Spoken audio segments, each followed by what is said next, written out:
अस्सलाम वालेकुम दोस्तों, उम्मीद करना सारे ठीक हो। तो मेरा नाम मोहम्मद नदीम ते तुस देखने पे मेरे यूट्यूब ते Facebook page Nadeem real life. आज अस वत आए खड़े दोबारा मूंगी ते फिर ते थोड़ा मूंगी ने सूरत हाल लिख लेने।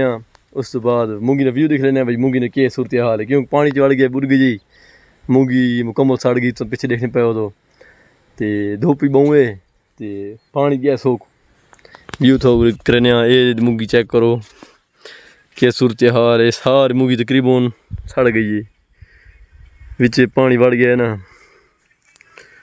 ये चेक करना पड़ा तुम भाई, तकरीबन मूंगी ने कोई सूरत है कोई हालात को, यानी कि ये मतलब गल नहीं है।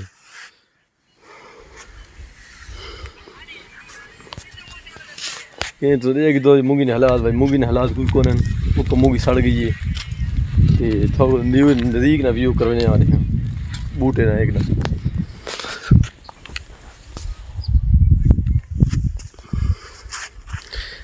विच गिर तो देखने पे सारा घाह उंगरा है तो गांद उंगरा है।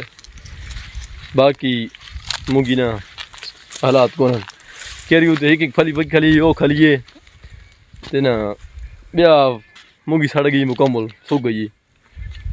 अल्लाह पाक की मर्जी जो उसको कबूल आई, जो थीमड़ा थी है। हर हालत में अल्लाह पाक ने शुक्र अदा करना चाहिए। ये हालात न मूंगी चक्कर लवा मूंगी दिखाने के मूंगी की सूरत हाल है। अगे मैं एक वीडियो पाई ते उससे मूंगी पानी खला जी मूंगी सावी, इस टाइम वो पानी मूंगी ख़त्म कर दा, उसी वजह से मूंगी सड़ गई।